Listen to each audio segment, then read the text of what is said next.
Welcome friends to the Secret Doctrine webinar. This is our third series and we are going to explore the last stanza of the first volume of the Secret Doctrine and also some shlokas from the second volume. The general subject for this series is the birth of humanity. So throughout these 6 classes, we are going to see how humanity appeared on Earth and the early evolution of humanity until it got to a stage of evolution where what we can call culture begins. So in this first class, we will begin to explore the stanza 7 of the first volume, which is called The Parents of Man on Earth. And as usual, we will read the summary from HPB about this stanza. She says, stanza 7 continues the history, tracing the descent of life down to the appearance of man, and thus closes the first book of the Secret Doctrine. The development of man from his first appearance on this earth in this round to the state in which we now find him will form the subject of Book 2. So we will see, as I said, some of the shlokas from the second book. Now, you see that Blavatsky says this particular stanza, which belongs to the volume on cosmic evolution, talks about the appearance of man, as she says, but beginning with the hierarchies of celestial beings that are involved in the development of a human being. So as we are going to see today, the first shloka in this stanza talks about all these different hierarchies of being. So let us start with the first shloka. It says, "Behold the beginning of sentient formless life. First, the divine vehicle, the one from the mother spirit, Atman. Then the spiritual, Atma-Buddhi, the spirit soul. Again, the 3 from the 1, the 4 from the 1, and the 5, from which the 3, the 5, and the 7. And there is a note that Blavatsky says that when she mentions here Atma and Buddhi, this relates to cosmic principles, not to how these principles manifest in human beings. At this point, we are still talking about this from a more cosmic point of view. And then it continues, these are the threefold and the fourfold downward, the mind-born sons of the first Lord, Avalokiteshvara, the shining 7, the builders. It is they who are thou, me, him, all Anu, they who watch over thee and thy mother, Bhumi, the earth. And this shining 7, the builders, there is a note that Blavatsky says are the 7 creative rishis in Hinduism, now connected with the constellation of the Great Bear. So we are going, as usual, we are going to go line by line and see what the shloka is saying using the commentaries from HPB. So first, the first line says, "Behold the beginning of sentient formless life." So we are talking about the beginning of consciousness, but not on the physical plane, not consciousness as it manifests through a body, through a physical body, but the beginnings of consciousness on the formless levels of reality from the oneness that is behind everything and that is beyond even what we conceive as consciousness, down to what will become a human being. So the first line has to do with the beginning of this development. And Blavatsky explains the hierarchy of creative powers is divided into 7, or 4 and 3, esoteric, within the 12 great orders, recorded in the 12 signs of the zodiac. The 7 on the manifesting scale being connected, moreover, with the 7 planets.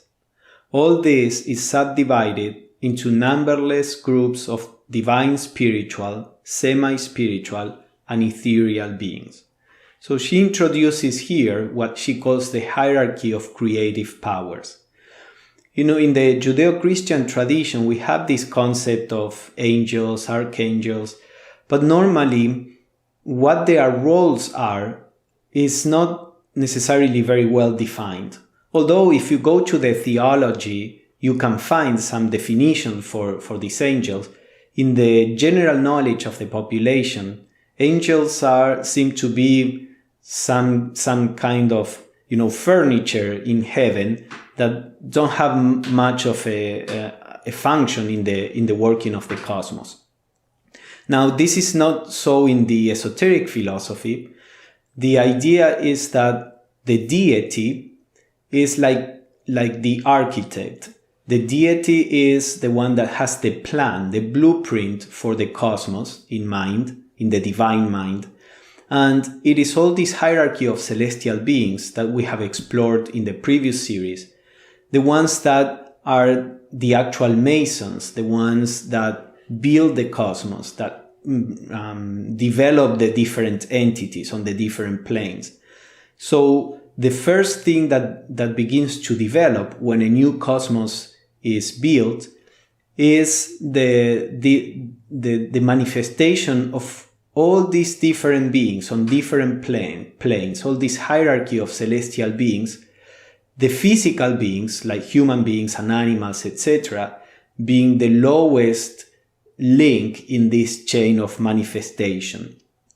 So she says there are 12 great orders of divine beings connected to our planet, the evolution on Earth, and 7 of them are particularly connected with the different planes in which evolution takes place. Blavatsky explains in another writing that of these 12 orders, 5 have already accomplished their work and they are beyond our system of evolution. So there are only 7 hierarchies that are left still working on our Earth. So the idea is that these 12 hierarchies in some way are connected to the signs in the zodiac.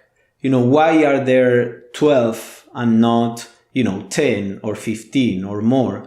There are certainly many constellations around, but the idea is that in some way there is a certain influence that comes from these constellations that are represented in the signs of astrology, and this influence is coming from these hierarchies of celestial beings. And then of the 7 that are more involved with the evolution on Earth, they are also connected to what in astrology or in the past they used to call the 7 sacred planets. Blavatsky many times says that it's not that the ancients didn't know that there were more than 7 planets in the solar system.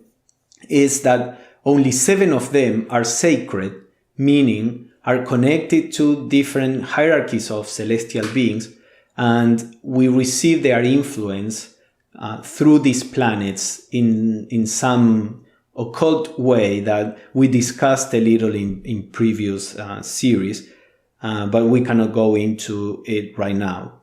So this is a diagram that may help us visualize what Blavatsky is saying there. We have 12 great orders represented by these stars. 5 of them are beyond the manifested planes. If we here in the diagram we have these 7 manifested planes which are involved in the development of evolution on Earth and also other planets around. But within these 7 manifested planes, there are 7 hierarchies of beings, which are 3 on the 3 higher planes and 4 on the 4 lower planes. And when we talk about hierarchies, we are not talking about one single being or kind of being for each one of these stars.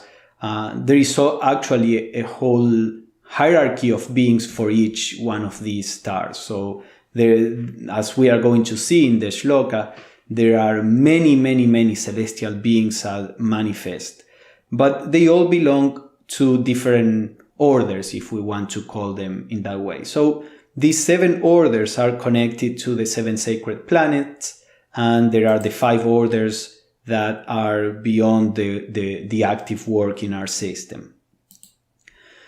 So then there is a brief description of all these different hierarchies of beings, beginning with the most spiritual and divine and subtle, and ending with the lowest of the hierarchies of celestial beings, the one that is closest to the physical kind of entities that we know. So the shloka says, first the divine vehicle. There is always this idea that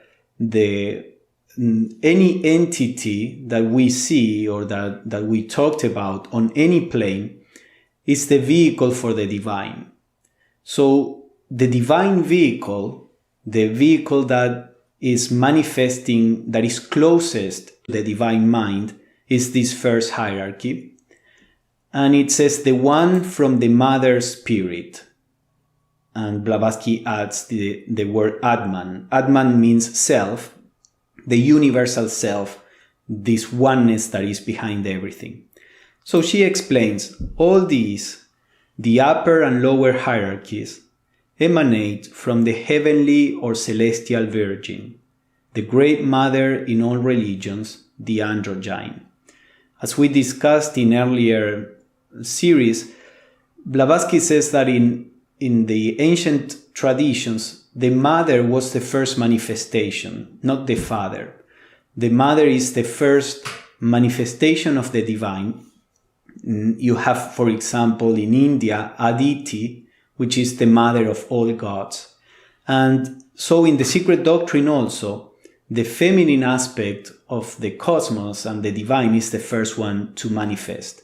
And from the feminine aspect emanate or are given birth to the different hierarchies of beings, the different gods or angels. So she mentions here that the heavenly or celestial virgin is this mother from which the first hierarchy emanates or is given birth. And it is called the celestial virgin because the potentiality to produce, to emanate a hierarchy of beings is within itself. It's not necessarily that it is impregnated from the outside. It is the potentiality to create is within the very mother, and that is why it's called the Virgin Mother, which Blavatsky says is the foundation for the idea in Christianity of the Virgin Mary, for example. And then she says that at this divine flame, the one, this first hierarchy of beings, are led the 3 descending groups. Having their potential being in the higher group, they now become distinct and separate entities. So in the esoteric view, the idea how things are created or manifested is different from the idea that we normally get in the Judeo-Christian tradition. Normally we think that God created something out there as a person uses certain materials and creates something that is quite different from himself. But in the esoteric tradition, the process is not so much one of creation, but one of manifestation or emanation. It's more similar to the idea of giving birth. When the mother gives birth to the child, the whole body and structure of the child comes from the very substance of the mother.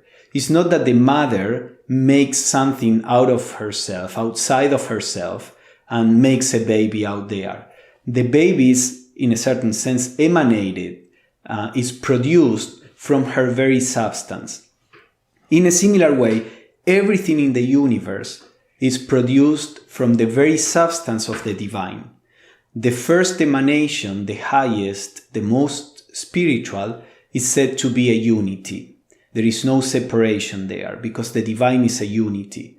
But as this divine nature emanates in lower and lower planes, what happens is that those emanations begin to generate an individuality separate from the other.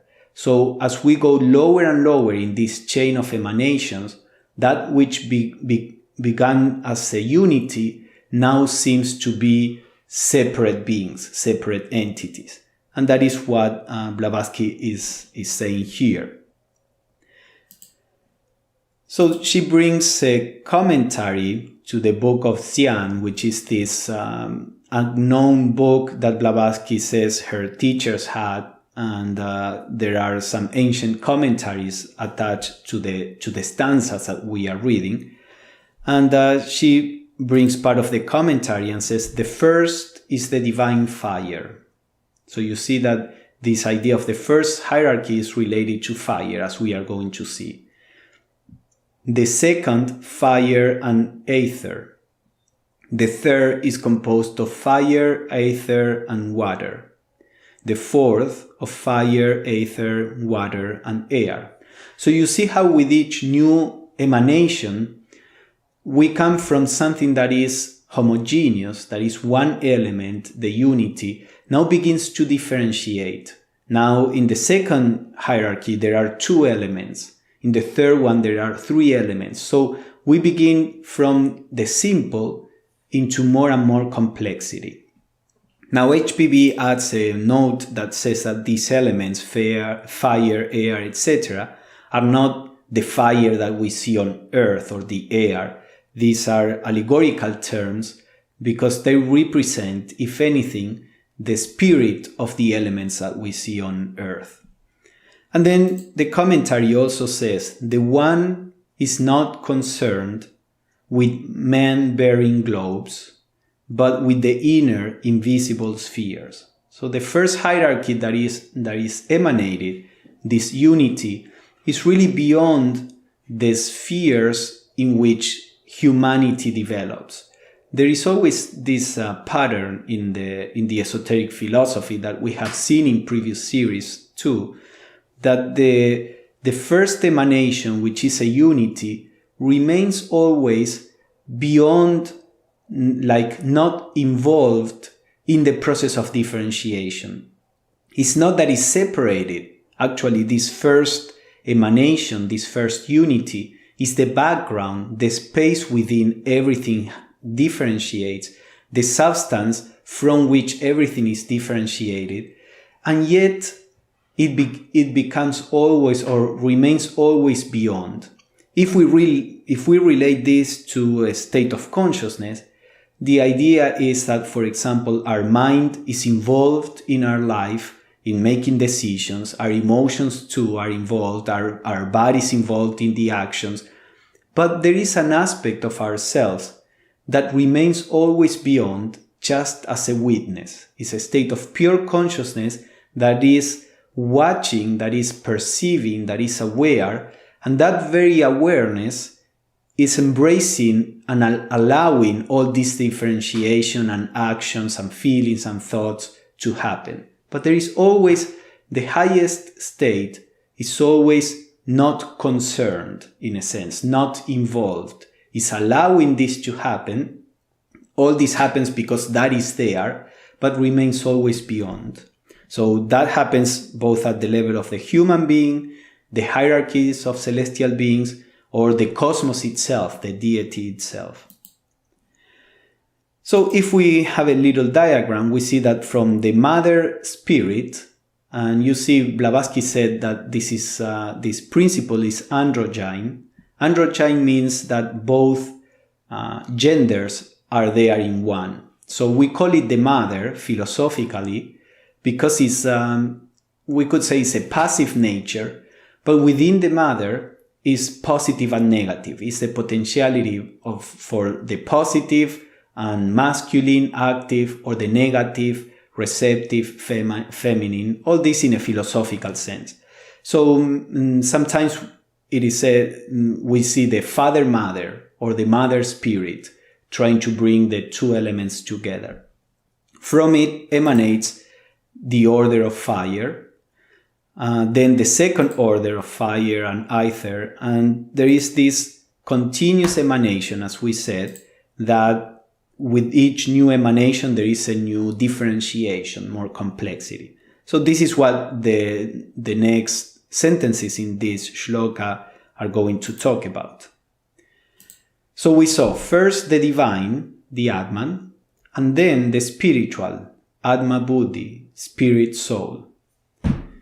Blavatsky's explanation, the second order of celestial beings, those of fire and ether, corresponding to spirit and soul, or the Atma Buddhi, whose names are legion, are still formless but more definitely substantial.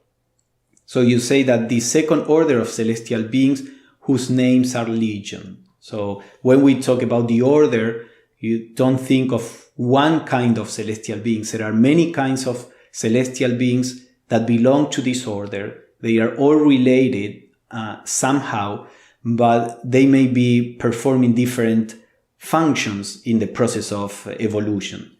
And if this order corresponds in human beings with what we call in theosophy Atman and Buddhi. These are the two highest aspects of a human being. Atman, the universal self that is expressing through each particular human being. And Buddhi is the second highest aspect. It comes from the Sanskrit word Buddh, which means enlightened or awakened. This is the source of wisdom. Atma Buddhi is the divine spark that is within each human being. So as we are going to see, this second order of beings has to do with the presence of the divine spark in a human being. Now, Blavatsky says they are the first differentiation in the secondary evolution or creation, a misleading word. She's referring to a theory of evolution in Hinduism. They say there are two stages of creation. They call it the primary creation, the secondary creation. The primary creation is about forming the cosmos as a field of consciousness. Before consciousness begins to really act, is generating all the different kinds of matter, the elements, the possibility of perceiving, what they call the organs of perception. And then the secondary evolution is the development of consciousness, the evolution of consciousness on this earth from the highest celestial beings down to the physical entities that we know, humans, animals, plants, etc. So she says creation is a misleading word. Evolution or emanation or manifestation may be better. But the point is that this second hierarchy of celestial beings is the first differentiation. You see, the first one is homogeneous, is a unity. The first differentiation, the falling into complexity happens with this second celestial hierarchy. And Blavatsky says they are the prototypes of the incarnating jivas or monads and are composed of the fiery spirit of life. The idea of jivas or monads are different names to refer to the divine spark that in human beings assumes a particular individuality and expresses on the physical plane as a specific person.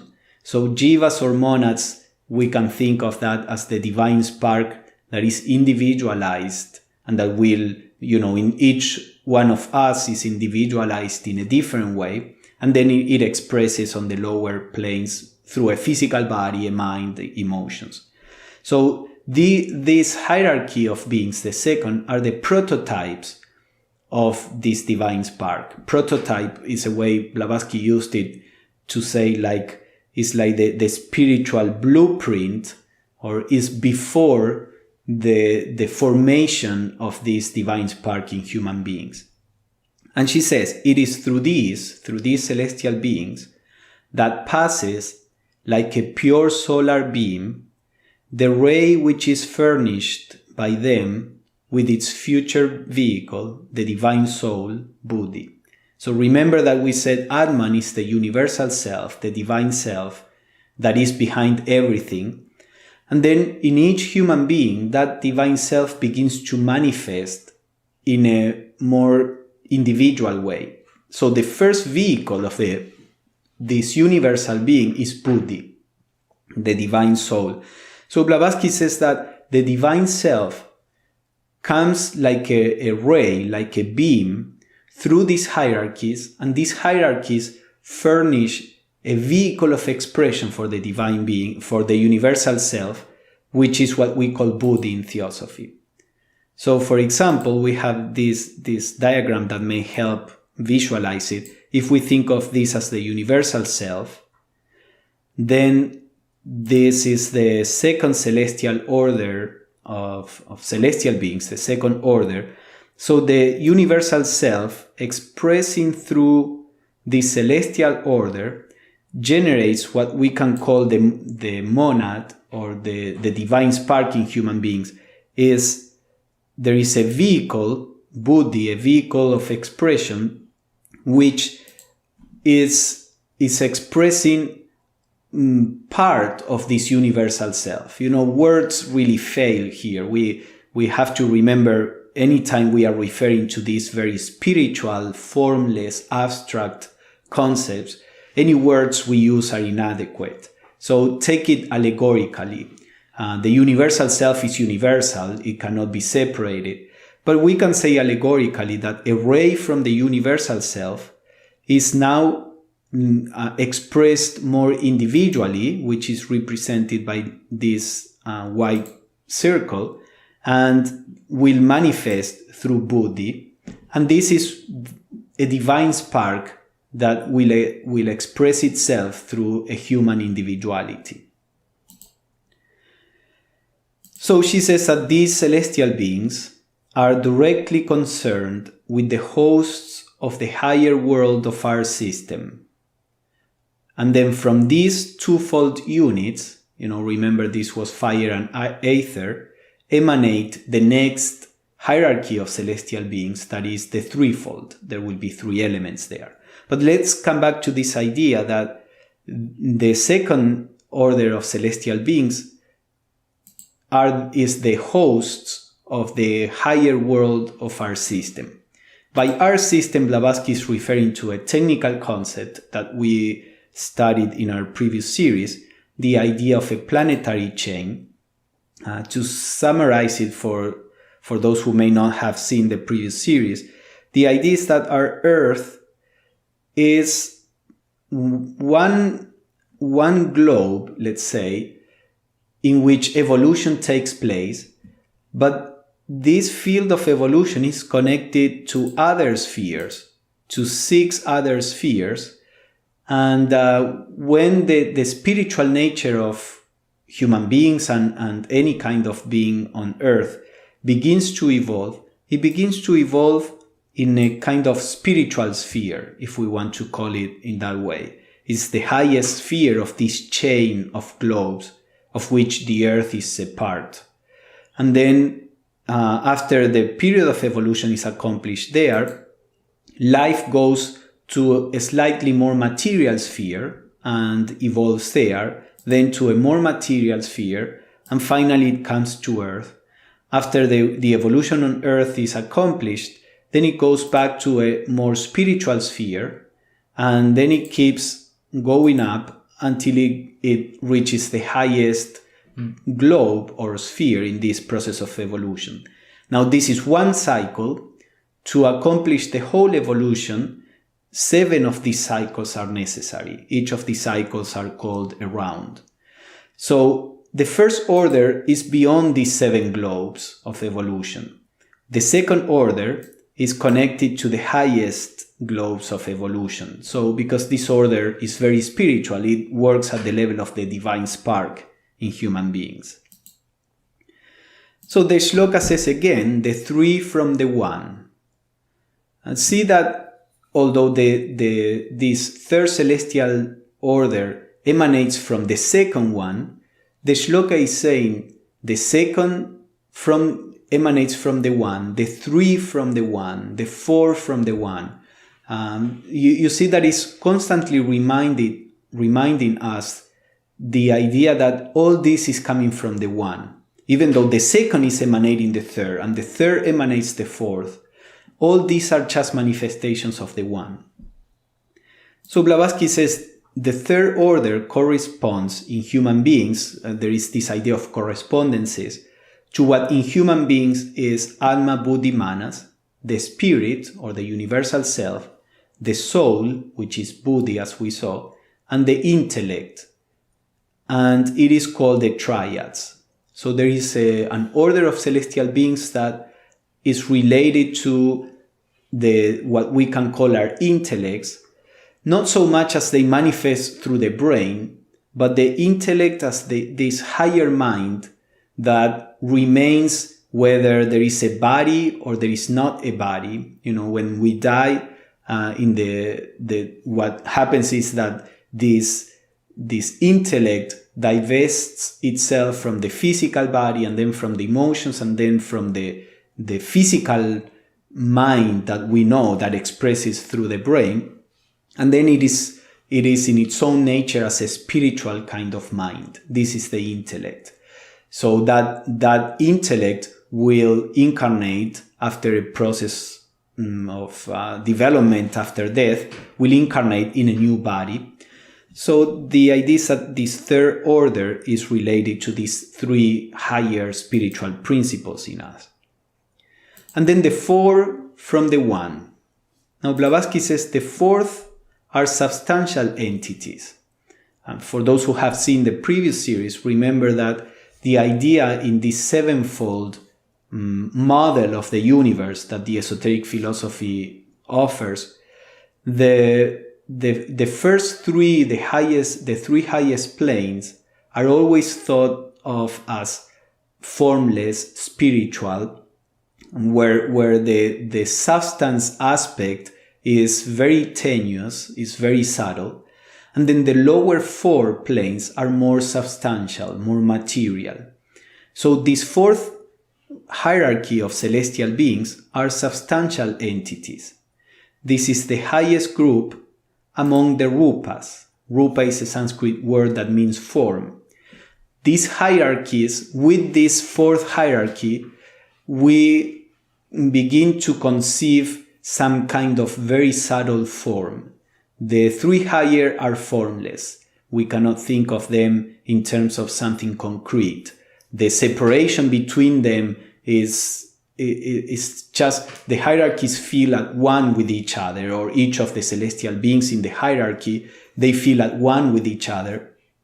It is with the fourth hierarchy that it begins this sense of individualization, this sense of being different from another expression, another celestial being. Now, Blavatsky says it is the nursery of human conscious spiritual souls. So this is in the esoteric philosophy, our souls, which is what we really are. Normally we identify with the person, with Pablo, for example. But Pablo is a transitory manifestation of the divine being that is expressing through Pablo. Now, in the esoteric tradition, the idea is that these divine beings, which are the essence of all our personalities, they constitute an order of celestial beings. They are celestial beings. So we, in our true nature, we are an order of celestial beings, the fourth order. We are the fallen angels. We are fallen not because of any sin. We are fallen in the sense that this fourth hierarchy of celestial beings, in its process of evolution, the field of experience, the field of evolution for this hierarchy of celestial beings takes place on the lower planes, including the physical plane.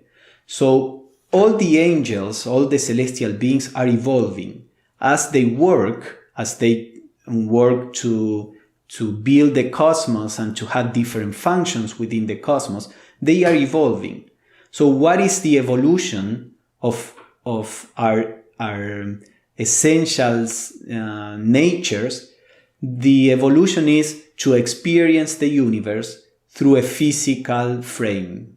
So we are these fallen angels, these angels that have fallen into matter, because that is what this hierarchy of beings, of celestial beings that are our souls, need to learn at this point in evolution.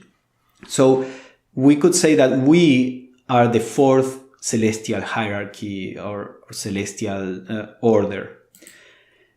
Now, Blavatsky says they are called the imperishable jivas and constitute, through the order below their own, the first group of the first septenary host, the great mystery of human conscious and intellectual being. So we as these celestial beings, we are part of a hierarchy. There are different kind of souls that are animating the physical bodies, and we all as souls form this hierarchy of beings. And then there are other celestial beings that are working with us also, that Blavatsky mentions there. But we don't need to go into too much detail. When we see the stanzas from the second book, in the second part of this series, we will have a little more details as to what this means. For the time being, what this stanza is intending to offer is just a general view. So this is the fourth. Remember, the fourth is fire, ether, air, and water. These four elements, and that's our own hierarchy of celestial beings. And then there is a fifth one, and then the five. Blavatsky says the fifth group is a very mysterious one, as it is connected with the microcosmic pentagon, the five-pointed star representing man. He is the dragon of wisdom, or manas, the human soul, the intelligent principle called in our esoteric philosophy the fifth principle. So the idea is that this hierarchy of beings, of celestial beings, the fifth one, is connected, as we are going to see later, with the awakening of mind in humanity. When we as a celestial being incarnate in physical bodies at the beginning of human evolution, there was the need of certain help to awaken the intellectual aspect of the soul within the body. And that help comes from this order of celestial beings. We will see all this more in detail in the future, but the point that the commentaries from HPB are trying to make, as we are going to see a little more clearer today, is that what human beings are is inextricably linked to all the celestial beings around. We are what we are because we are a team effort of all the celestial beings to produce this human being.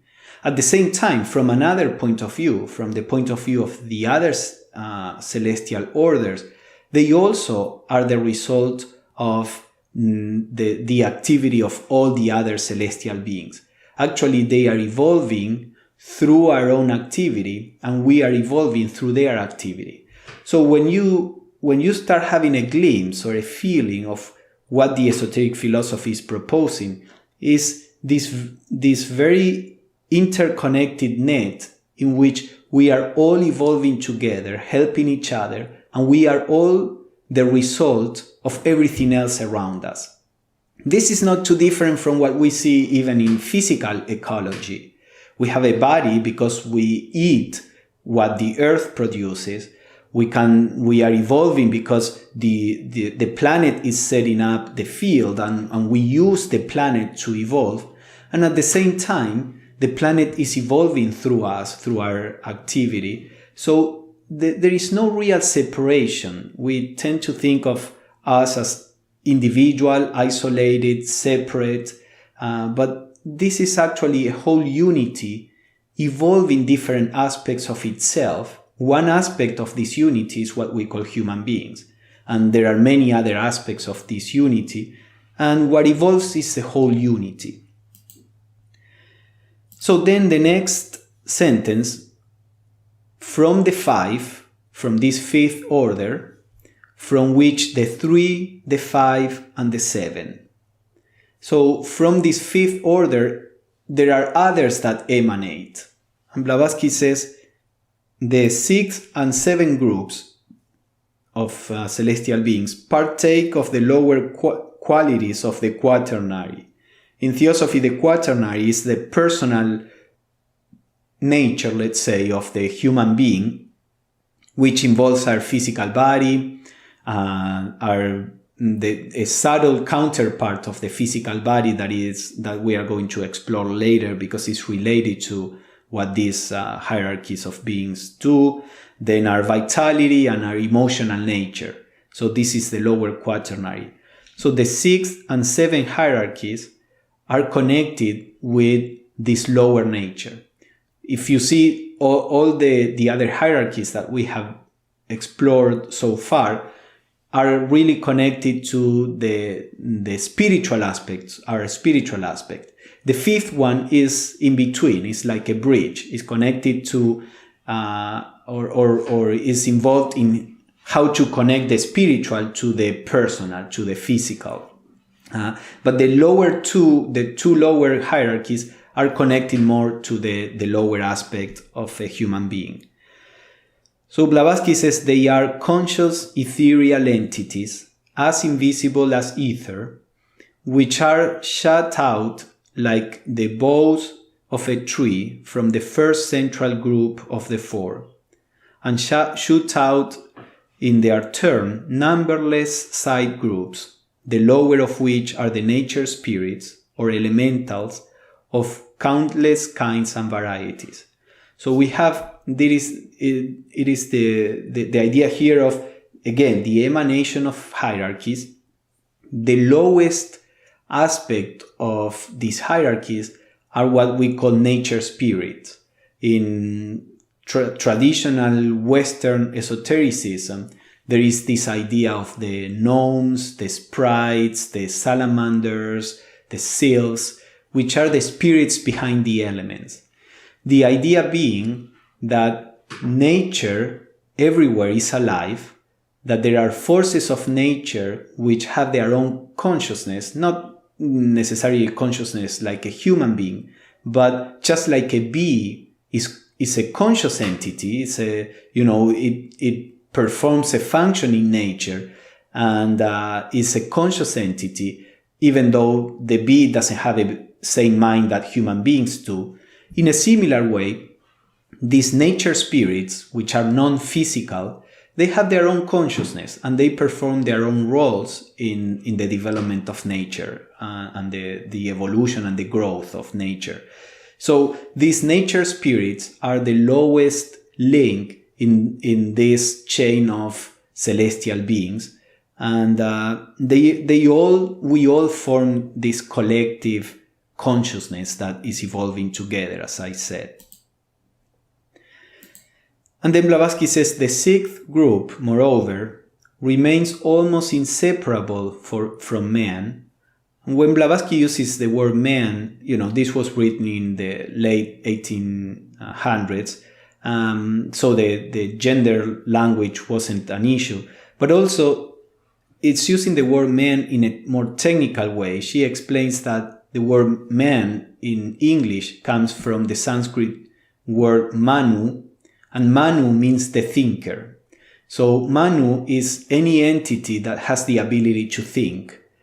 Philosophically speaking, if there is any entity in other planets that can think, no matter what their external appearance is, then that is a man, that is a thinker, that is a human being. Human being as it would manifest in another planet, in other conditions.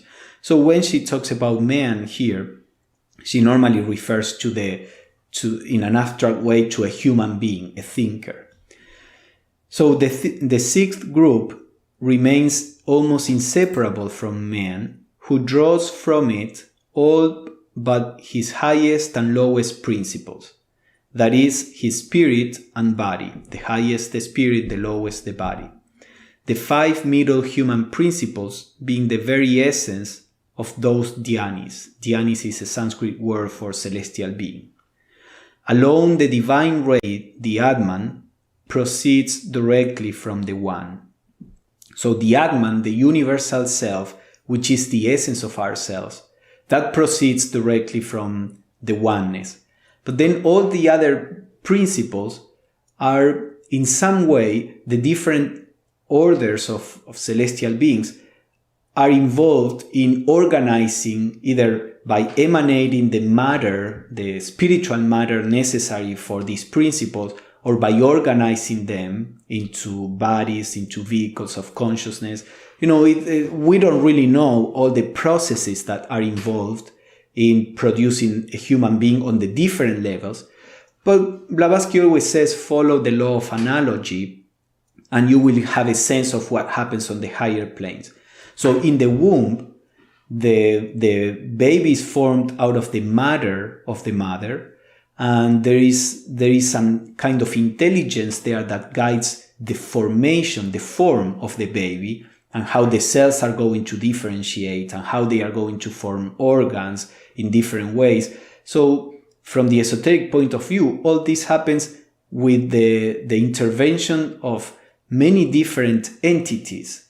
In the theosophical tradition or in the esoteric philosophy, as we talked in a previous series, no force in nature is just a blind mechanical force.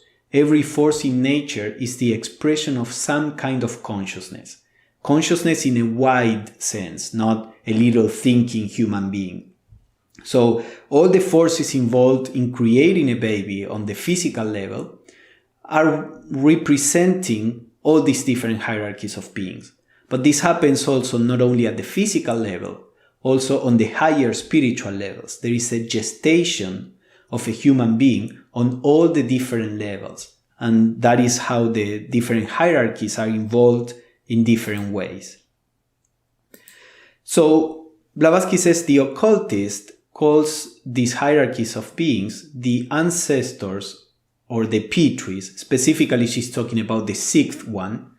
The Pitris, they are the sixfold Dhyan Chohans, celestial beings, having the 6 spiritual elements in the composition of their bodies.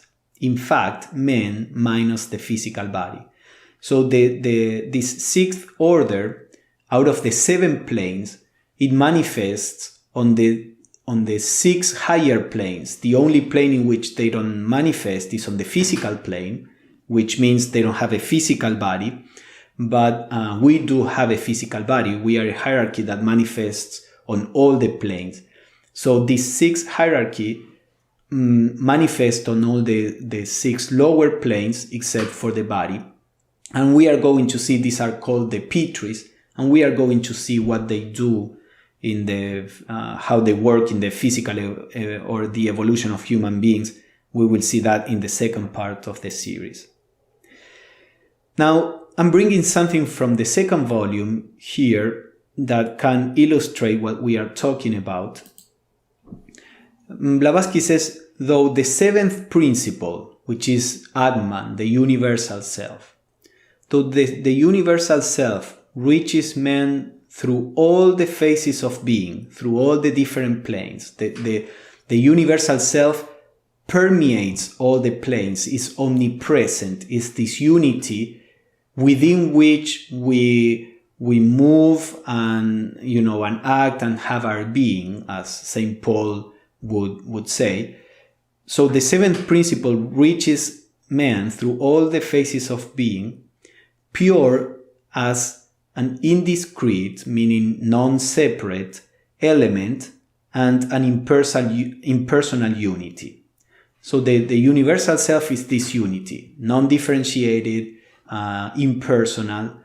Now, that universal self passes through the highest group and the second, these two higher orders that we saw, passes through, again, allegorically speaking, and begins to manifest in a human being as its own higher self. So the universal self passes through the highest group and the second, which too radiate on man his Atma. Atma is self. So this is a way of saying the universal self is this unity, and what these hierarchies of being do is generate a kind of illusory separation so that that universal self may begin to have an individual experience through this particular person, and then another individual experience through another particular person. This illusory separation, illusory because ultimately speaking is always the one self, is mediated by the hierarchies of beings. An example that I often use is the idea of a magnifying glass.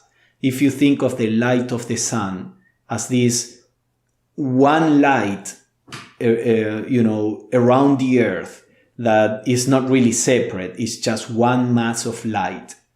But then if we build a magnifying glass and we can generate like a beam that seems to be individual, separate. If you have several magnifying glasses, then you have different beams that seem to be separate, individual, one from the other. You may make one beam do something and the other beam do something different.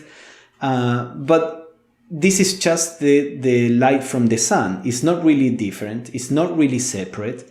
There is a focalization of that light by means of the magnifying glass so that it seems that it is an individuality. So in a similar way, these hierarchies of beings focalize a ray from this universal self, which will express as the individual self of each person. And then the third group cement the Buddhi to Atman, these were the two highest principles, and to the higher attributes of Manas, to that intellect. So the third group, you see each hierarchy makes the manifestation of that individual self, which comes from the universal self, it makes it more and more complex. It adds more faculties to the expression of the universal self. So now it is through the third hierarchy that we have a mind. So that is the idea with these hierarchies. Now she talks group 4, and I'm adding there that this is probably the fifth order, because the fourth order is our own souls. So probably this fourth group, without taking into account our own order, is the fifth order.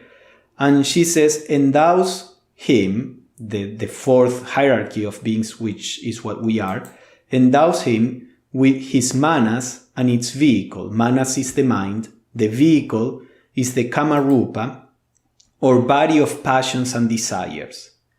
The two elements of ahamkara, ahamkara is a Sanskrit word for the sense of I am myself, which evolve individualized consciousness, the personal ego. So the fifth order is connected to generating what we call our personal ego. So you see how there is a gradual bringing down the universal impersonal self into an individual spiritual self, and that into an individual personal self, which expresses through this body, these emotions, and this mind. So the fifth order is related to that. And finally, it is the spirit of the earth in its triple unity that builds the physical body, attracting to it the spirits of life and forming his Linga Sharira. Linga Sharira is the subtle aspect of the physical body. We are going to discuss this in next classes in this series. So it is the lower two hierarchies that are involved in the creation of the physical body. And that shloka finishes by saying, it is they who are thou, me, him, O Lanu. Lanu means disciple. They who watch over thee and thy mother, Bhumi, the earth. So you see that these hierarchies of beings, we are them from a certain point of view. We are of their very substance. Our consciousness comes from them also, from a certain point of view. And also they are watching over the development of humanity and the evolution of Earth. Now, how is it that they are ourselves? Blavatsky says, if asked, is this in the same sense in the material world, where the son is in one way his father, being his blood, the bone of his bone, and the flesh of his flesh? To this, the teachers answer, verily, it is so. But one has to go deep into the mystery of being before one can fully comprehend this truth. So in the same way that our body comes from our parents, and we can say are the expression of our parents, in a similar way, we are the expression of the hierarchies of beings, but in a far deeper way. She says, to really understand this, we have to understand the mystery of being, not just the physical body that we have. This individual consciousness that we express is the result of the work of all these different hierarchies. So, in Buddhism, they say that there is no permanent self, because the self, what we call self, is actually the result of all these different forces and hierarchies of beings that are evolving and that are forming us. For example, even in the physical body, if your body is not working well, and the hormones, for example, are not working in a balanced way, that produces in you certain emotions. Now, those emotions are really produced by the body, because if you fix that, then those emotions are not there. However, at the level of your personal emotion, you say, these are my emotions, this is what I am, this is what I feel right now. So your personal consciousness is being, or within your personal consciousness that you think is my own, you have the body introducing elements there. Your personal consciousness is the result of many external influences. The influence of the body, the influence of our emotional body and mental body, the influence of our higher nature, and all these different influences acting together form what we call myself, what I feel, what I think, etc. So in a similar way, what we are is the result of the action of all these hierarchies of beings. So we are inextricably connected with everything around, and we are the result of the actions of everything around. Therefore, there is no real separation. This is a very deep truth that the more we realize it, the more fascinating it becomes, the idea of what we are, because ultimately speaking, we are the whole. And that's the purpose of the esoteric philosophy, to help us realize that. And then the second sloka, which is the last one that we are going to explore today, says, the one ray multiplies the smaller rays. Life precedes form, and life survives the last atom of the form, the Sthula Sharira, which is the Sanskrit word for the physical body. Through the countless rays, the life ray, the one, like a thread through many beads or pearls. So this is talking about one ray that multiplies in multiple rays, and all these countless rays are expressing or expressions of the one ray. So let's see what this means. There is this idea that Blavatsky will talk or refer of the Sutratman. The Sutratma is a Sanskrit word that is like the thread that goes through different beads, in a necklace, for example. So the idea is that this thread is our eternal being, which is self-existing, but in each one of what we call lives, one aspect of this eternal being manifests as a particular personality. And as I was saying, now I feel that I am Pablo, but this Pablo is just a fragment, is a particular expression of this eternal being that is what I am. And same for you and for everybody else. So in this incarnation, I'm experiencing the universe or the world, let's say, as Pablo. But then after the incarnation is over, I come back to being what I really am, which is this more eternal being. And then after a while, a new expression in a new personality will be manifested, will be produced.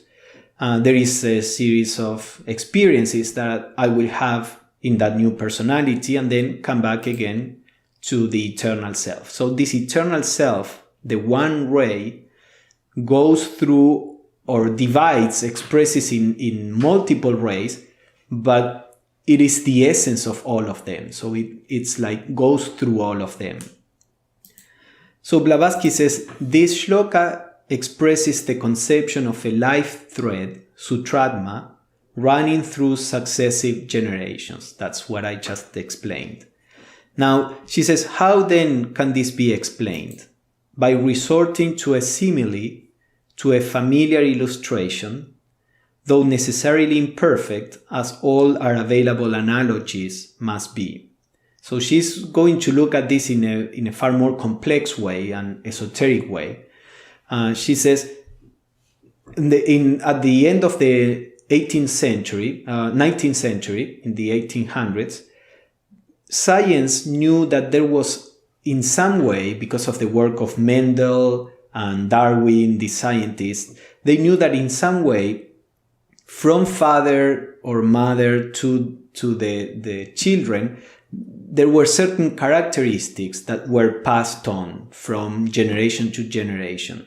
They didn't know about the DNA yet. So they would talk about a kind of physical plasm that was passed on through cells.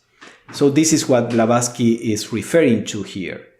She says, complete the physical plasm, the germinal cell of man, with all its material potentialities. So today we would say, complete this idea of the DNA that is being passed from parents to children. Complete that with the idea of a spiritual plasm, or a spiritual DNA, if you will. So to say, she says, or the fluid that contains the 5 lower principles of the 6th principled dhyani.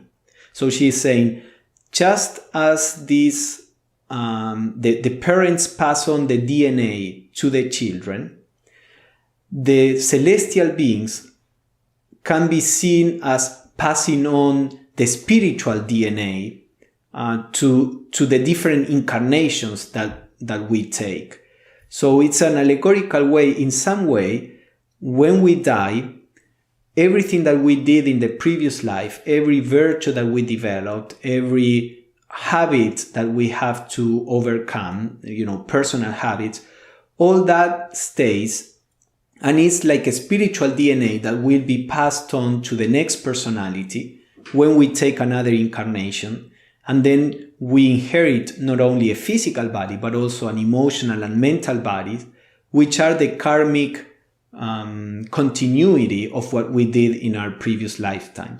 So she says all this is mediated, is enacted or made possible by the dhyanis, and particularly she talks about the 6th order, which has to do with the lower quaternary, with our body, emotions, and mind. So complete the physical with the spiritual heredity, and you have the secret if you are spiritual enough to understand it. So the last point we will see, Blavatsky says, mankind in its first prototypal shadowy form is the offspring of the Elohim of life, the Pitris. So as we are going to see later, we come out of the substance, our first experience on earth as physical beings, come out of the substance of these angels, these Pitris. In its qualitative and physical aspect, humanity is the direct progeny of the ancestors of these lowest celestial beings, the Dhyanis or spirits of earth. For the moral and psychic and spiritual nature, it is indebted to a group of divine beings, the name and characteristics of which will be given in Book 2. We are going to see that in the second part of this series. So from a physical point of view, we come out of these lower angels. From a spiritual and moral and mental point of view, we come out of higher angels. Collectively, men are the handiwork of hosts of various spirits. Distributively, the tabernacles of those hosts, because our bodies are the tabernacles, the expression of we as a celestial being, as the fourth order, and occasionally, she says, and singly, the vehicles of some of them. Because occasionally, some human beings, maybe in what we call enlightened beings, become the vehicle, the fully conscious vehicle of the celestial beings that are what we really are. So this is what we will discuss in our first class on this subject, and we will continue with stanza 7 in our next class next week. Thank you everybody and have a good week.